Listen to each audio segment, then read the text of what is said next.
کسی نے بیوی کے مرنے کا صدمہ اٹھایا ہوگا، کسی نے جوان بیٹے کی موت کا صدمہ دیکھا ہوگا، کسی نے امی کے مرنے کا صدمہ دیکھا ہوگا، کسی نے ابا کے مرنے کا صدمہ دیکھا ہوگا۔ خدا کی قسم بلال سے جا کے پوچھو، جب کالی کملی والے کا تجھے دیدار تھا، بہادر فرمانے لگے جو یوں کہے گا میرے نبی فوت ہو گئے میں اس کی گردن اتار ماروں گا، میرا نبی فوت نہیں ہو سکتا، میرا نبی دنیا سے نہیں جا سکتا، میرا نبی ہمیشہ ہمیشہ کے لیے رہے گا۔ لیکن جناب ابو بکر صدیق نے قرآن کریم کی آیت سنا کر کے سمجھایا، فرمایا وما محمد الا رسول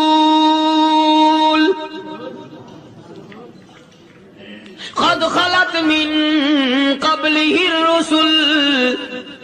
اور لوگوں ہر نبی آئے رخصت ہو گئے، ہر نبی آئے رخصت ہو گئے۔ دنیا نہ پائیدار جگہ ہے، عارضی زندگی، مستعار زندگی، نہ پائیدار زندگی، فانی زندگی ہر کوئی لے کے آتا ہے، جب جانے لگتا ہے تو پتہ بھی نہیں چلتا۔ اس لیے مجذوب کہتا کہ سونے چاندی کی چمک بس دیکھنے کی بات ہے، سونے چاندی کی چمک بس دیکھنے کی بات ہے، اور 4 دن کی چاندنی پھر اندھیری رات ہے، قبر میں ہمیشہ اندھیرا رہے گا۔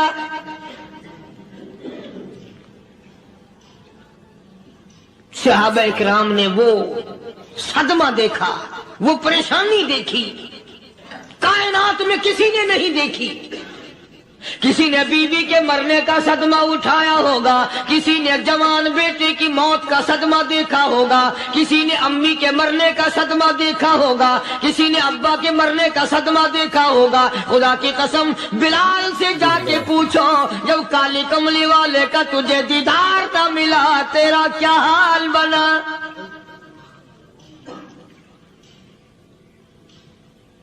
صحابہ اکرام نے وہ عشق نبھایا، کمال کر دیا۔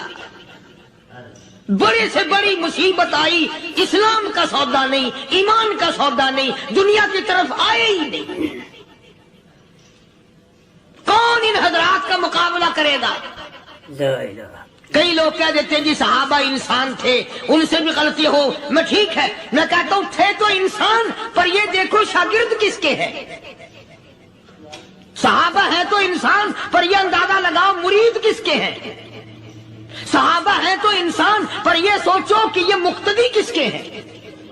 صحابہ ہے تو انسان، پر یہ دیکھو صحابہ اگر سپاہی ہے تو کالی کملی والا کمانڈر ان چیف ہے۔ براہ راست محمد عربی صلی اللہ علیہ وسلم کی صحابہ شاگرد ہیں، صحابہ حضور کے مرید ہیں، صحابہ حضور کے مقتدی ہیں، صحابہ حضور کی فوج کے سپاہی ہیں۔ ایک ایک نے کمال کر دیا۔ جناب ابو بکر صدیق رضی اللہ تعالیٰ عنہ فرماتے ہیں میں اچانک محلے میں جا نکلا۔ ابو بکر کہتا میری یہ عادت تھی، شروع پہ جو اسلام آیا مکے میں، چودھری مارتے ہیں، رئیس مارتے ہیں، سردار مارتے ہیں، کمزوروں کو مارتے ہیں۔ جو کلمہ پڑھتا تھا پہاڑ ٹوٹ جاتے تھے۔ پیر پکڑ کر مکی کی گلیوں میں گھسیٹا جاتا تھا، چمڑا ادھڑ جاتا تھا۔ آج یہ بات کہنا بڑا آسان ہے، تبلیغی ساتھی سفر کرتے ہیں، تکلیف اٹھاتے ہیں، اگر جی جاؤ کافروں کو کلمہ سکھا کے آؤ، اور کلمہ تو تیرے پلے نہیں تو کافروں کو تو پھر پہنچائیں گے نا۔ 80 سال کی عمر ہے، کلمہ صحیح نہیں آتا۔ قبر بالکل سر پہ ہے، موت سر پہ ہے، قبر سامنے ہے، پھر بھی کلمہ نہیں آتا۔ اور میں تو کئی مرتبہ کہا کرتا ہوں کہ یہ بھی فکر کیا کرو کہ اس نبی کی ذات پر تم درود پاک پڑھتے ہو صلی اللہ علیہ وسلم، جس کی ذات پہ خود خدا درود بھیجتا ہے، فرشتے بھیجتے ہیں۔ ہزاروں بار مجھ کو عنبر سے منہ دھو کر کے اگر درود پڑھو تو ڈرنا چاہیے بے ادبی نہ ہو جائے، تو غلط ہو درود پڑھتا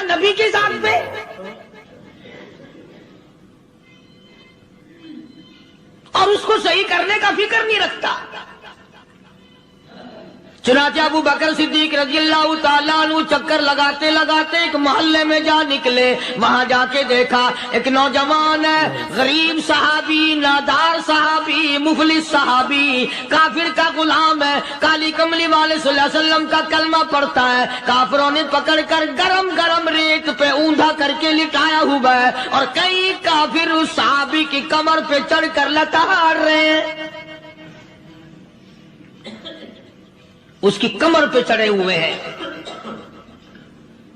جناب ابو بکر صدیق رضی اللہ تعالیٰ عنہ فرماتے ہیں میں نے دور سے دیکھا، میں سمجھ گیا کوئی غریب آدمی ہے۔ جب میں قریب گیا، فرماتے ہیں میری آنکھ نے دیکھا ابو فقیہ صحابی، میں نے پہچان لیا۔ کئی آدمیوں کے لتاڑنے کی وجہ سے، کئی آدمیوں کی کمر پہ چڑھ جانے کی وجہ سے ابو بکر کہتا ہے اتنی لمبی ابو فقیہ کی زبان باہر نکل آئی،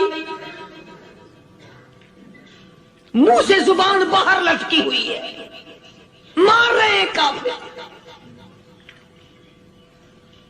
جناب ابو بکر صدیق رضی اللہ تعالیٰ عنہ نے فرما دیا نہ مارو، اللہ کا بندہ ہے۔ وہ کہنے لگے بندہ تو اللہ کا ہوگا، غلام ہمارا اور کلمہ اس نبی کا پڑھتا ہے، ہمارا غلام ہو کر کلمہ پڑھتا ہے، کیوں؟ جب تک جان سے نہ مر جائے گا ہم چھوڑیں گے نہیں، ہم اسے ختم کر کے دم لیں گے۔ اس نبی کا کلمہ پڑھتا ہے، ہمارے سامنے پڑھتا ہے۔ جناب ابو بکر صدیق رضی اللہ تعالیٰ عنہ نے منع کر دیا، منع کرنے میں اور زیادہ مچر گئے اور زیادہ خرمستی کرنے لگے۔ ابو بکر فرماتے ہیں میں بالکل قریب کھڑا تھا، ظالموں نے ابو فقیہ کی پسلیوں پہ، کمر پہ چھلانگیں لگانی شروع کر دی۔ جناب صدیق اکبر رضی اللہ تعالیٰ عنہ فرماتے ہیں میں بالکل قریب کھڑا تھا، جب انہوں نے چھلانگیں لگائیں صحابی بے نوا اور مفلس غریب صحابی کی کمر پہ، اچانک میرے کانوں میں کڑاک کڑاک کر کے پسلیاں ٹوٹنے کی آواز آنے لگی۔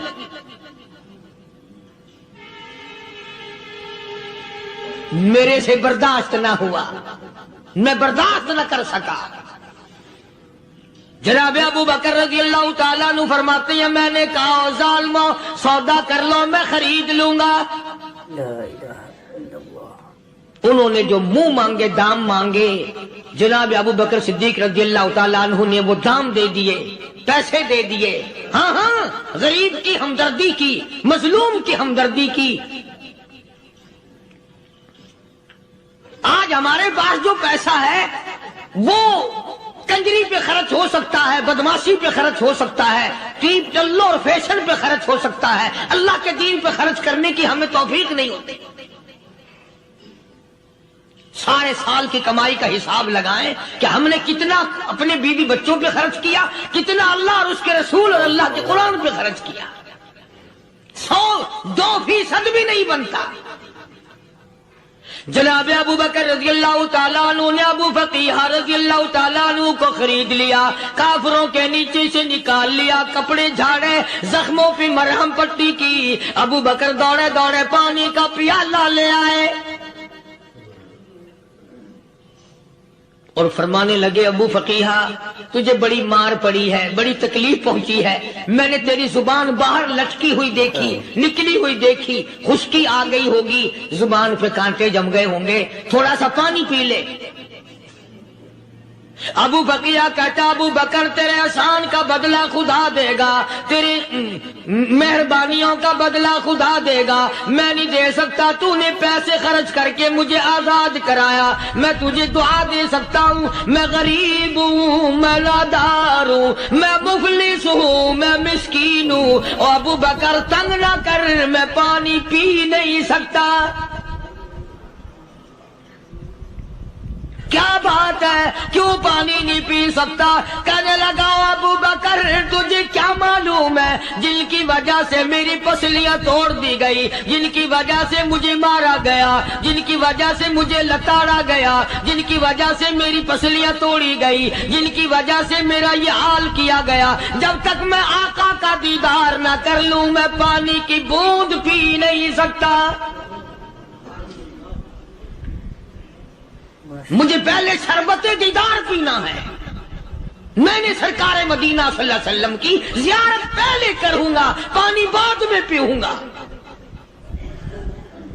او ابو بقیہ، تجھے تو بڑی سخت مار پڑی ہے، تجھے تو بڑی تکلیف پہنچائی گئی ہے، میں تجھے حضور کے دربار میں لے کے چلوں گا، تو پانی تو پی لے۔ کہتا کوئی مجنون بتاتا ہے، کوئی کہتا ہے دیوانہ، کوئی مجنون بتاتا ہے، کوئی کہتا ہے دیوانہ، یہ تو مرض عشق احمد کا ہوا بیمار میں بھی ہوں۔ ابو بکر تجھے کیا معلوم ہے، مجھے عشق لگا ہوا ہے، مجھے سوز و گداز لگی ہوئی ہے، میں اپنے دل میں کسی کو بسائے بیٹھا ہوں، جب تک اس آقا کا دیدار نہ کر لوں مجھے چین نہیں آئے گا۔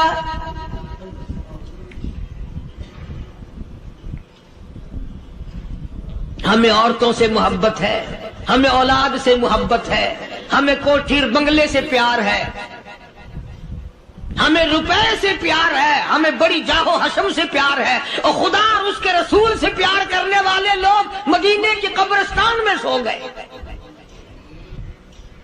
قرآن سے پیار کرنے والے لوگ حضور کے درباری لوگ وہیں سو گئے۔ اندازہ لگاؤ، کوئی مار کھا کے اپنے ماں باپ کے پاس جائے گا، کوئی بھائی برادری میں جائے گا، کوئی تھانے میں رپورٹ لکھوانے جائے گا، کوئی اسپتال میں سرٹیفکیٹ لینے جائے گا، کوئی ڈاکٹری کرانے جائے گا۔ ابو فقیہ تم کتنے خوش نصیب ہو، امام الانبیاء کے دربار میں چلے ہو۔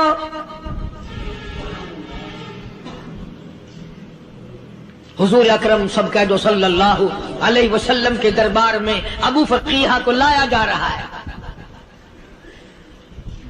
علماء نے لکھا ہے کہ جب ابو فقیہ حضرت کے دربار میں پہنچے تو خبر تو پہلے تھی نا کہ بڑی مار پڑی ہے، رحمت کائنات نے اٹھ کر سینے سے لگا لیا، تشریف فرما ہوئے،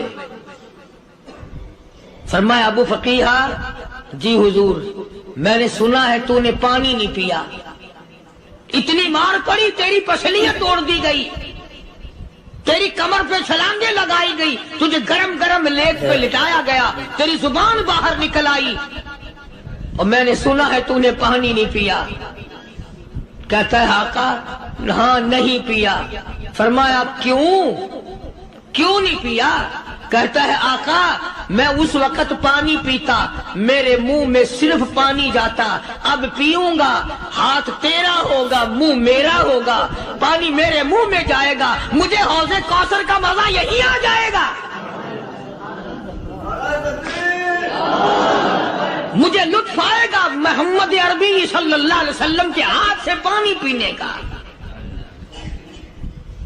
علماء نے لکھا ہے کہ حضرت نے جب اپنے رحمت والے ہاتھ سے ہاں وہ انگلی چاند کو اشارہ کیا، جگر پھنس کر ٹکڑے ہو گئے، وہ انگلی اشارہ کیا، سورج واپس ہو گیا، وہ انگلی درخت اپنی جڑیں چھوڑ کر پیغمبر کے قدموں میں آ گئے، وہ انگلی جن میں کنکر پہاڑ کے لیے تو کلمہ پڑھنا شروع کر دیا، وہ انگلی اونٹ کی طرف کی تو بول پڑا، وہ انگلی چڑیا سامنے آئی تو انہوں نے شکایت کر دی، وہ انگلی جن کو دیکھ کر کے بیت اللہ پھر گیا۔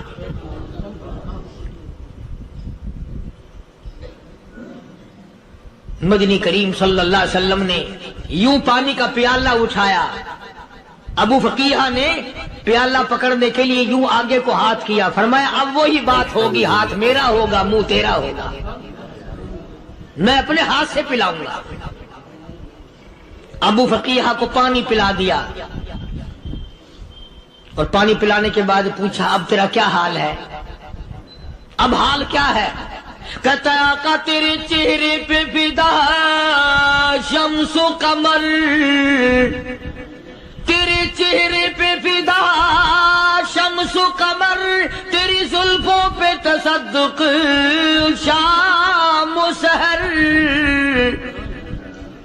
تیرے چہرے پہ فدا شمس و قمر، تیری زلفوں پہ تصدق شام و سحر، رخسار پہ ٹھہرے کس کی نظر، تیری بانکے ادا کا کیا کہنا، اور کالی کملی والے تیری زیارت ہوئی سارے دکھ بھول گیا، میرے سارے غم ٹل گئے، میرے سارے دکھ دور ہو گئے، میری ساری پریشانی دور ہو گئی، اور میں تو اب مزے میں ہوں۔ جناب ابو بکر صدیق رضی اللہ تعالیٰ عنہ نے مال خرچ کیا، صحابہ کرام کی جانیں بچائیں۔ قیامت کا دن ہوگا، ساری کائنات کی پیشی ہوگی، اللہ پاک پوچھے گا تو دنیا میں کیا کرتا تھا؟ کوئی کہے گا میں کھیتی باڑی کرتا تھا، کوئی کہے گا میں دفتر میں نوکر تھا، کوئی کہے گا میری دکان تھی، کوئی کہے گا میں یہ کمائی کرتا تھا، کوئی کہے گا میں یہ کمائی کرتا تھا۔ آئے گی باری ابو بکر کی، اللہ پاک پوچھے گا دنیا سے کیا لایا؟ ابو بقیہ، حضرت بلال، حضرت نادیہ، حضرت زنیرہ اور کتنے صحابہ کرام کی جماعت کو پکڑ کر اللہ کے عدالت میں کھڑا کر کے ابو بکر کہے گا الہی صدیق کی کمائی تیرے سامنے موجود ہے۔ مبارک ہیں یہ لوگ کہ ان حضرات نے محض اللہ اور اس کے رسول کریم صلی اللہ علیہ وسلم کو راضی کرنے کے لیے اپنا سب کچھ قربان کر دیا، اور خود رسول کریم صلی اللہ علیہ وسلم نے ان کو ایسی تعلیم دی، ایسے اخلاق دیے کہ حد ہو گئی۔ دربار رسالت ہے، ایک کافر مسافر آتا ہے بھی کافر، ہے بھی مسافر، ہے بھی معمر، بوڑھا آدمی ہے۔ کبھی کبھی سوچتا ہوں کہ اس زمانے کے تو کافروں میں بھی کوئی خوبی ہوا کرتی تھی، منافقت تو نہیں تھی نا، منافقت نہیں تھی، چال بازی نہیں کرتے تھے، ہیرا پھیری نہیں کرتے تھے۔ سبحان وہ بوڑھا مسافر کافر سرکار دو عالم صلی اللہ علیہ وسلم کے دربار میں آیا، آ کے کہنے لگا نبی اللہ میں بوڑھا ہوں، مسافر ہوں بھی تیرا اور تیرے خدا کا منکر، پر میں سوال کرتا ہوں کوئی سواری دو، میرا گھر بڑا دور ہے، میں اس پر سوار ہو کر اپنے گھر پہنچ جاؤں۔ حالانکہ مسلمانوں کے پاس سواریاں کہاں تھی، خود تنگی میں تھے، وطن چھوڑ کے آئے، قربانیاں دے کے آئے، پتے چباتے ہوئے آئے، پانی پورا رج کے پینے کے لیے پانی نہیں ملتا، اور حضور کریم صلی اللہ علیہ وسلم کو پتا تھا کہ یہ سوال کرنے والا ہمارے عقیدے کا نہیں، رحمت کائنات کا دریائے کرم جو اس میں آیا، صحابہ کرام کی طرف خطاب کر کے فرمایا کون ہے جو آج میں محمد الرسول اللہ صلی اللہ علیہ وسلم کو سواری دے، کون ہے جو آج مجھے سواری دے، میں جنت میں اعلیٰ درجے کی سواری کا وعدہ کرتا ہوں۔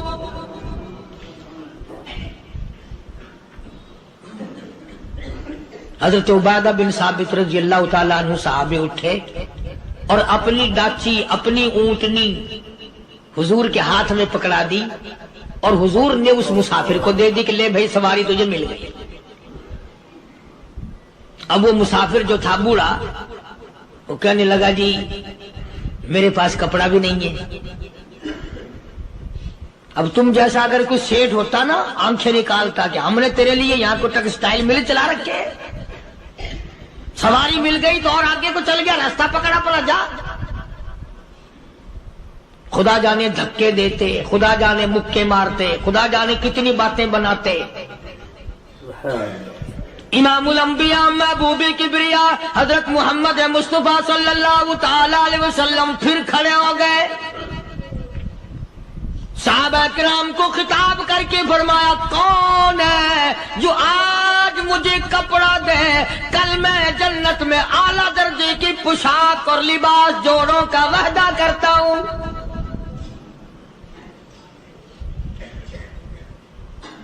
ایک صحابی نے اپنا کپڑا اتار کر حضور کے ہاتھ میں دے دیا صلی اللہ علیہ وسلم. یعنی ان کو کتنا یقین ہے حضور کی زبان پہ. سودا جنت کا ہو رہا ہے، زبان ہے کالی کملی والے کی، سودا ہو رہا ہے جنت کا. اور آج تمہیں سارا قرآن سنا دو، وہ سنانے والے کا بھی ڈھلا تھے، سننے والے مولوی کہتے رہتے ہیں یار کوئی بات نہیں، جنت کس نے دیکھی ہے. صحابہ کرام میں سے کسی نے کپڑا دے دیا، حضور کریم صلی اللہ علیہ وسلم نے کپڑا لیا اور اس مسافر کو دے دیا کہ لے بھی کپڑا بھی مل گیا.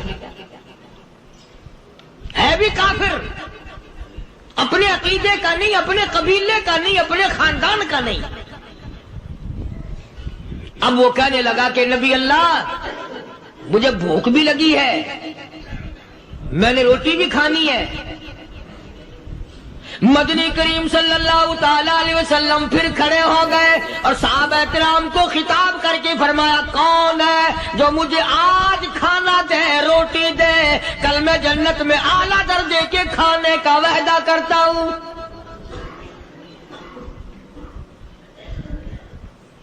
اس سوال کا جواب پورے مجمع میں سے نہ ملا. یوں لکھا علماء نے 300 صحابہ کا مجمع بیٹھا ہوا تھا. فاقہ ہو 300 صحابہ کا بھی فاقہ، کالی کملی والے کا بھی فاقہ. 3 دن سے کچھ نہیں کھایا، کچھ نہیں ملا، کوئی جواب نہ ملا. صحابہ کرام کی جماعت خاموش رہ گئی.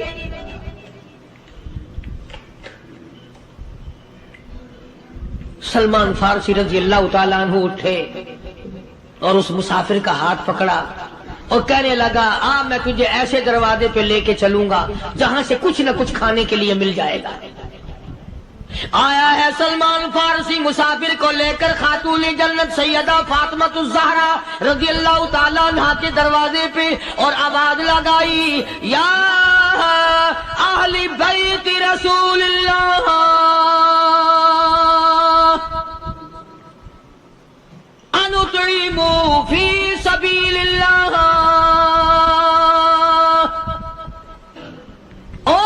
نبی کی لخت جگر، نبی کی نوری نظر اور نبی کے جگر کے ٹکڑے اور کالی کملی والے کی بیٹی اے فاطمہ، ایک آدمی بھوکا ہے، کھانا کھلانا ہے، اس کے لیے کھانا بھیجو.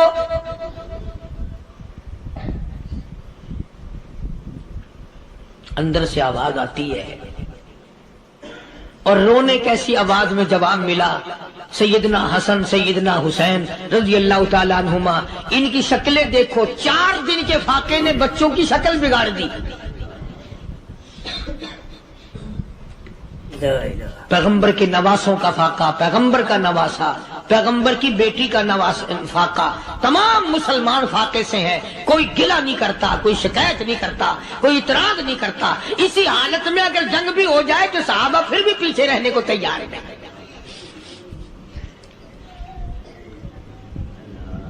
جب اندر سے یہ جواب ملا کہ تمہارا تو 3 دن کا فاقہ ہے، فاطمہ کہتی ہے میرا اور میرے بچوں کا 4 دن کا فاقہ ہے.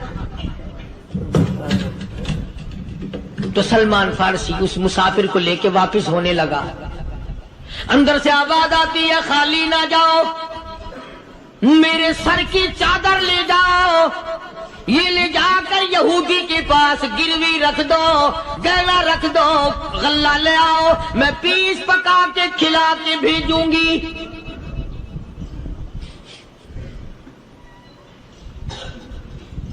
کہاں آج ایسے سخی عورت ہیں، کہاں ایسے سخی مرد ہیں. مسافر کو کون کھلائے، دین پر خرچ کون کرے.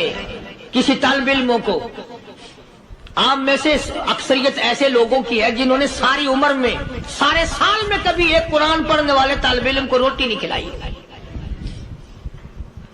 اور پھر یہ کبھی نہیں سوچا کہ میں آخر کما رہا ہوں تو کیا کر رہا ہوں. بس شیطان یوں کہہ دیتا ہے یہ تو بڑے بڑے امیروں کا کام ہے، تو غریب آدمی ہے، تیرے بس کا یہ کہاں کام ہے. یہ تو بڑے بڑے امیروں کا کام ہے طالب علموں کو، مسافروں کو کھانا کھلانا. کل قیامت میں اگر اللہ نے یہ فرما دیا کہ جنت تو میں نے امیروں کے لیے بنائی ہے، تو مزدور ہے، بھاگ یہاں سے، پھر کیا بنے گا؟ مولانا مظفر حسین صاحب کاندھلی، سب کہہ دو رحمت اللہ علیہ، بہت بڑے بزرگ گزرے ہیں، ہمارے اکابر میں سے ہیں۔ کاندھلا ایک قصبہ ہے جس نے بڑے بڑے ولی پیدا کیے ہیں۔ مولانا مظفر حسین صاحب کاندھلی، مولانا الہی بخش صاحب کاندھلی، مولانا محمد زکریا صاحب شیخ الحدیث رحمت اللہ علیہ کاندھلے کے، مولانا محمد الیاس صاحب دہلوی رحمت اللہ علیہ امیر تبلیغی جماعت کے ایجاد کرنے والے، شروع فرمانے والے، یہ بھی کاندھلے کے ہیں۔ تو یہ سارے بزرگ اس قصبہ کاندھلے کے ہیں۔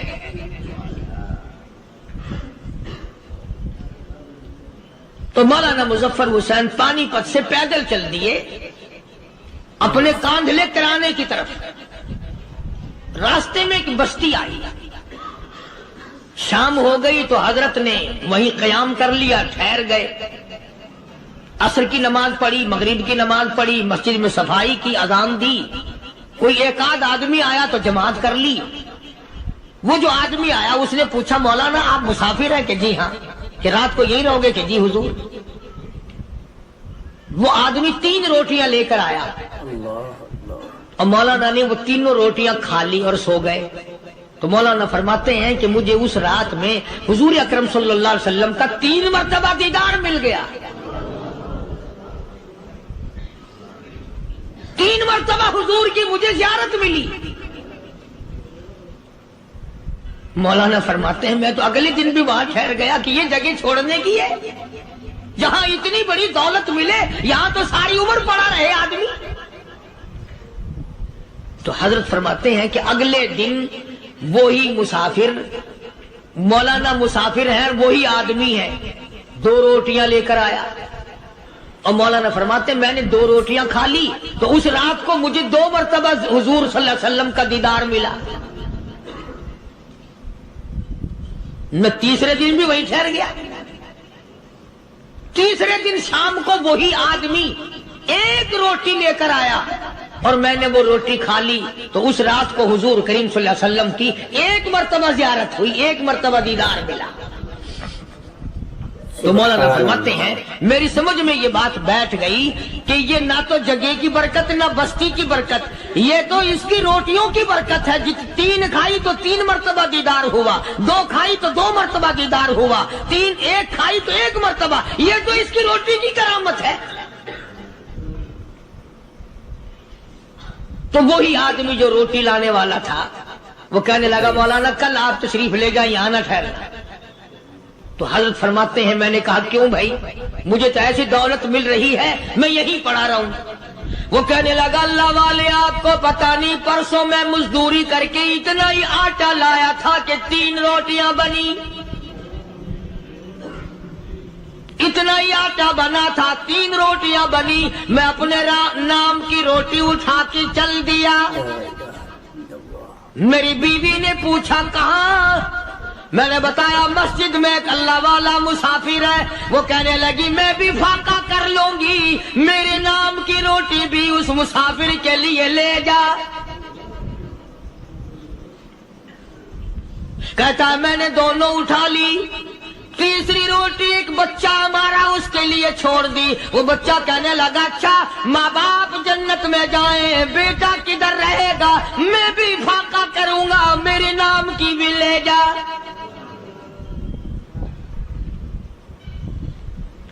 میں نے 3 روٹیاں لا دی اور اگلے دن جو میں نے مزدوری کی اس کی 3 روٹیاں بنی، بچے کی حالت خراب ہو گئی تھی، اس کو دے آیا۔ ہم نے میاں بیوی نے چوتھے دن بھی فاقہ کر لیا اور آج بیوی کی حالت بھی خراب ہو گئی تھی، آج صرف اپنی لایا ہوں۔ مولانا اس لیے عرض کر دیا کبھی کل میرا پیر نہ پھسل جائے، ایسا نہ ہو میرا قدم ڈگمگا جائے، ایسا نہ ہو بھوک کا مارا میں کچھ اور کر بیٹھوں، اس لیے عرض کر دیا کل آپ تشریف لے جائیں۔ عرض میں یہ کر رہا تھا کہ کسی زمانے میں دوسرے کی خیر خواہی کے لیے لوگ سب کچھ کر گزرتے تھے۔ حضرت محمد الرسول اللہ صلی اللہ تعالی علیہ وسلم کے پاس جنگ بدر کے قیدی آئے تھے کافر، اسلام کے دشمن، دین کے دشمن، قرآن کے دشمن، ایمان کے دشمن، مگر صحابہ کرام کو فرمایا یہ میرے مہمان ہیں. حضور نے فرما دیا صلی اللہ علیہ وسلم. ایک صحابی جو ایک مہمان کو لے گیا، حضور کے مہمان کو، تھے جنگی قیدی. علماء کرام نے لکھا صحابی کے گھر میں کھانا تھوڑا تھا، اس کافر کو تو کھانا دے دیا، آپ اس کے پاس بیٹھ کر درخت کے پتے چبا لیے. دوسرا دن آیا، پھر ایسا ہی کیا. اس حضور کے مہمان جنگ بدر کے قیدی کافر کو کھانا کھلایا، خود درخت کے پتے چبا لیے. تیسرا دن آیا، وہ جنگی کافر کہنے لگا، قیدی کہنے لگا آج پہلے کلمہ پڑھا پھر روٹی کھلا. میں پہلے مسلمان بنتا ہوں، اس کے بعد میں کھانا کھاؤں گا. ارے تم اتنے اپنے اوپر دوسرے کو ترجیح دیتے ہو کہ ہم کافر بھی ہیں، تمہیں مارنے والے تمہیں مارنے آئے تھے، اور تمہارا حال یہ کر دیا کالی کمری والے نے کہ خود پتے چباتے ہو، دشمن کو کھانا کھلاتے ہو، خود درختوں کے پتے چبا رہے ہو. محمد صلی اللہ علیہ وسلم نے تمہیں اتنا اونچا بنا دیا، نگاہ نبوت نے تمہیں ایسا رنگ دیا، اور نبی کے دروازے نے تمہیں وہ دیا کہ قیامت آ سکتی ہے، مگر صحابہ تمہاری دولت نہیں چھین سکتے. تو فاطمۃ الزہرا رضی اللہ تعالی عنہا نے سر کی چادر اتار کر دے دی سلمان فارسی کو کہ یہ لے جا، یہودی کے پاس جا کے گروی رکھ دے، دانا غلہ لے آ، میں پیس پکا کے کھلا کے بھیجوں. سلمان فارسی کہتے ہیں رضی اللہ تعالی عنہ کہ ہم چادر لے کر کے یہودی کے پاس گئے اور یہودی کو سارا قصہ بتایا. اس یہودی نے چادر لے کر رکھ لی اور غلہ تولنے لگا دینے کے لیے، تو رو رہا تھا. ہم نے پوچھا تجھے کیا ہوا، تو کیوں رویا؟ کہنے لگا مسلمانوں، ہماری توریت میں واقعہ موجود ہے، قصہ موجود ہے. آخر الزمان پیغمبر صلی اللہ علیہ وسلم کی بیٹی کی دروازے پہ ایک بھوکا کافر مسافر آئے گا، اس کا پیٹ بھرنے کے لیے نبی کی بیٹی اپنی چادر اتار کر گروی رکھ دے گی، یہودی کے پاس غلہ منگوا کے کھانا کھلائے گی. آج توریت کی بات سچی ہو گئی، چادر آئی رکھی ہے، میں وہ یہودی ہوں.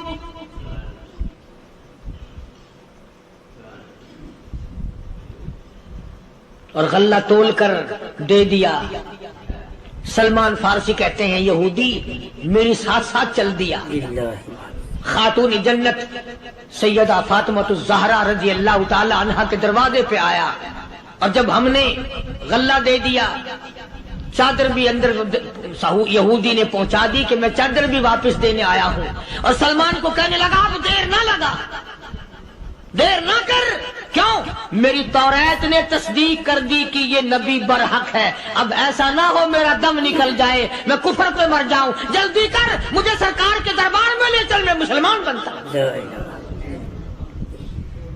اور اسی کو جا کے کہنے لگا تیری صورت، تیری سیرت، تیرا نقشہ، تیرا جلوہ، تیری صورت، تیری سیرت، تیرا نقشہ، تیرا جلوہ، تبسم گفتگو بندہ نوازی خندہ پیشانی. او کالی کملی والے، میرا دل ہو، تیرا گھر ہو، تیرا در ہو، میرا سر ہو. تمنا مختصر سی ہے مگر تمہید گولانی. یہودی نے ضد نہیں کی. آج کا مسلمان کہلانے والا ضد کرتا ہے، ضد میں مارا جاتا ہے. ہم یوں ہیں، یہ یوں ہے. وہ یہودی اچھا نکلا، ذرا سی بات اس کے سامنے آئی فوراً سمجھ گیا، سرکار کے دربار میں جا کر غلامی قبول کر لی. بے شمار صحابہ کرام ہیں جنہوں نے اللہ کی راہ میں وہ دکھ اٹھائے، وہ پریشانیاں جھیلی. اللہ غنی مکہ مکرمہ میں سیدنا ابو جندل رضی اللہ تعالی عنہ صحابی ہے، ایمان قبول کر لیا، کلمہ پڑھ بیٹھا. بس کافروں کے لیے مشغلہ بن گیا، تماشا بن گیا، روزانہ مارتے ہیں۔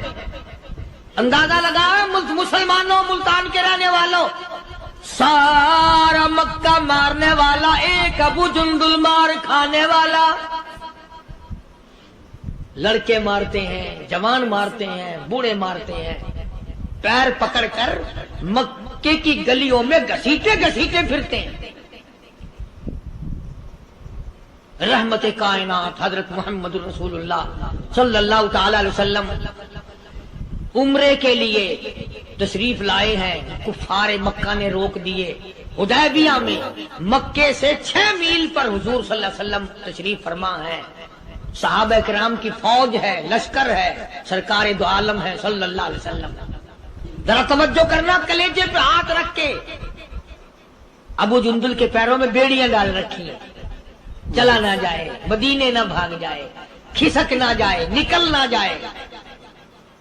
ابو جندل یہ آس لگا کر، یہ آرزو لگا کر مدینے کی طرف چلا جاؤں گا، مسلمان قریب آئے ہوئے ان میں شامل ہو جاؤں گا، میں بھی آزادی سے نماز پڑھوں گا، کالی کملی والے کا دیدار کیا کروں گا، میرے مصیبتوں کے دن ختم ہو جائیں گے، میری تکلیف کے دن ختم ہو جائیں گے، میری مصیبتیں ٹل جائیں گی۔ گرتا پڑتا پہاڑوں کے اوپر سے چڑھتا اترتا بڑی مشکل سے حضور کے دربار میں پہنچا۔ جنگ سے واپس آئے صحابہ کرام ایک لڑکی کو پکڑ کے لائے جو لڑنے آئی تھی،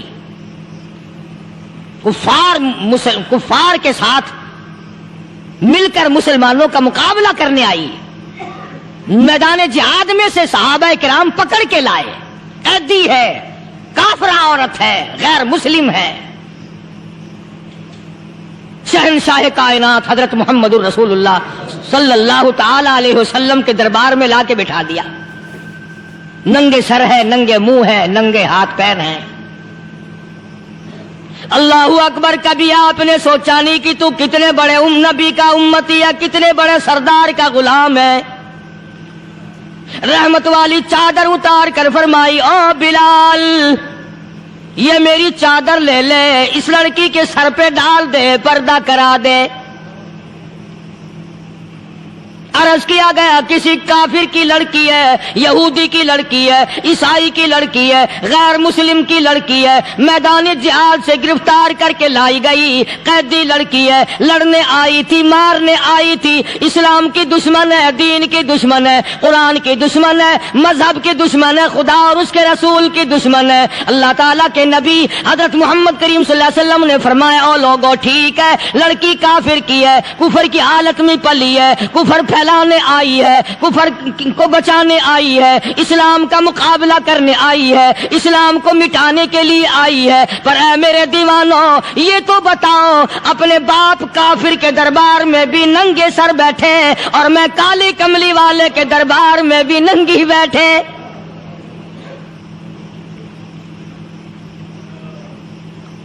پھر اس دربار میں اور میرے دربار میں کیا فرق ہوگا؟ وہ کافر کا دربار ہے، یہ شہنشاہ کائنات کا دربار ہے، رحمت للعالمین کا دربار ہے، ساقی کوثر کا دربار ہے، شافی محشر کا دربار ہے، اللہ کے محبوب کا دربار ہے، آمنہ کے در یتیم کا دربار ہے، فاطمہ الزہرا کے ابا کا دربار ہے۔ اور بلال جلدی کر، میرے دربار میں کافر کی بیٹی آئے، میں اس کا بھی پردہ کروں گا۔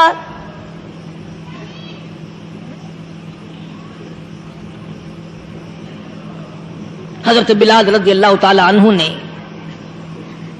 ذرا ایک اور لطیف سی بات ہے، تھوڑی سی باریک سی، اگر آپ سوچیں، لڑکی ہے تو کافرہ، لڑکی ہے تو بے دین، ہے تو اسلام کے دشمن۔ میں تو کئی مرتبہ سوچا کرتا ہوں کہ واہ لڑکی تیرا مقدر، ہے تو کافر کی بیٹی، خود بھی کافرہ ہے، مگر مقدر تو دیکھو، امام الانبیاء کی چادر سر پہ ڈالے بیٹھی ہے۔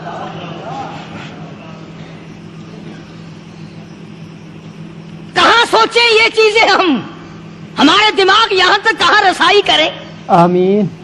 میرا تو دل چاہتا اگر میں ہوتا اس کافر بیٹی کے ہی پاؤں دھو کر پی لیتا۔ تو ایڈی مقدروں والی، تو اینی خوش نصیب، ابھی قیدی بن کر آئی، ابھی ابھی ہاتھوں میں ہتکڑی تھی اور ابھی ابھی سر پہ رحمت دو عالم کی رحمت والی چادر ہے. اور پھر آپ نے پوچھا اب تو کیا چاہتی ہے, کیا چاہتی ہے؟ اللہ اکبر. کہنے لگی میرے گھر پہنچا دو, میں اپنے گھر جانا چاہتی ہوں. دو نوجوان صحابہ کو بلایا, فرمایا کہ انسانی رشتے کا تقاضا ہے, لڑکی نے ہم سے پناہ مانگی اور اپنے گھر جانا چاہتی ہے, ہم نے اس کو معاف کر دیا, جاؤ گھر چھوڑاؤ.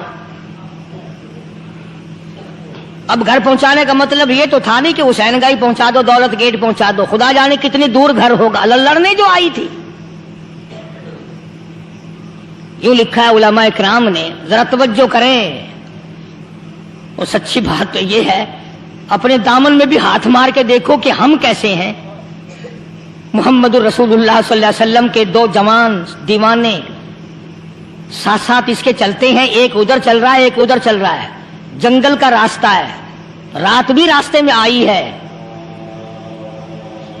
نوجوان لڑکی کا بیان ہے, اپنے بھائی کو جا کے کہتی ہے یہ دونوں جوان میری ساتھ راستہ چلتے آئے, میری ساتھ سفر طے کرتے آئے, پر اے میرے بھائی جان, رب کائنات کی قسم مجھے تو یوں معلوم ہوتا تھا دونوں اندھے چل رہے. مجال ہے میری طرف نظر اٹھائی ہو. یہاں تو رکشے والے کا داؤ لگ جائے وہ بات نہیں آتا, ٹانگے والے کا داؤ لگ جائے وہ بات نہیں آتا, اور پیر صاحب تو اپنے یہاں سے خشک جانے کیسے دیں گے؟ کیوں جانے دیں, کیا مطلب؟ یہ شرافت ہے, یہ دین ہے, یہ اسلام ہے. مسلمان کی بیٹی کی عزت پہ ڈاکے ڈالنا, خدا کی قسم اگر اسلام کی حکومت ہو اور جس نبی کا تو نام لے کر جنت میں جانا چاہتا ہے, اگر نبی کا قانون زندہ ہو, قرآن کا قانون عدالت میں ہو, آنکھیں نکال دی جائیں. بے غیرت قوم, بے حیا اور بے شرم قوم, شرم نہیں آتی کہ زندگی کس طرح بسر ہوتی ہے. یہ کافروں کی بیٹیاں ہیں, یہ کسی یہودی کی بیٹیاں ہیں.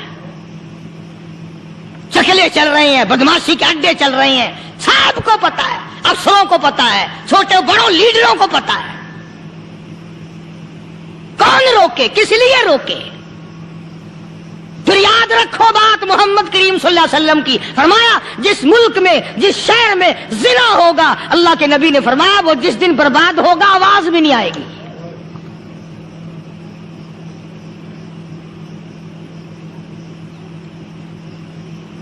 مسلمانوں کے یہاں سے ہو کر دربار نبوت سے چل کر رحمت دو عالم صلی اللہ تعالی علیہ وسلم کی چادر اوڑھ کر لڑکی اپنے گھر پہنچی. بھائی نے پوچھا بتا مسلمانوں نے تیرے ساتھ کیا برتاؤ کیا؟ مسلمان تجھے پکڑ کے لے گئے تھے, اتنی خوبصورت ہے تو, ایسی حسینہ ہے, شباب تیرا, حسن تیرا, جمال تیرا, شکل و صورت نرالی, نقش نرالے, آنکھیں تیری نرالی, چہرہ تیرا نرالا, لب تیرے نرالے, قد و قامت تیری نرالی, حسن تیرا شان والا, جوانی شباب ہے, بتا مسلمانوں نے تیری ساتھ کیا گزری؟ رونے لگی اور کہنے لگی تو میرا ماں جایا بھائی ہے, پر میں کیا بتاؤں, زمین و آسمان کے مالک کی قسم, سمندروں کے پیدا کرنے والے کی قسم, درختوں کی پتے پیدا کرنے والے کی قسم, ان پہاڑوں اور زمین کے ذرات کو پیدا کرنے والے کی قسم, جو میری عزت کی حفاظت محمد کے غلاموں نے کی ہے, وہ تو ماں جایا بھائی بھی نہیں کر سکتا.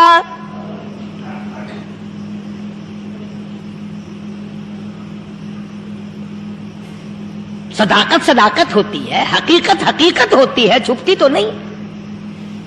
کاغذ کے پھولوں سے خوشبو کیسے آئے گی؟ پلاسٹک کے پھول گلاب کے بنا کر سرانے میں لگانے تو آسان ہے, مگر گلاب کی خوشبو نہیں.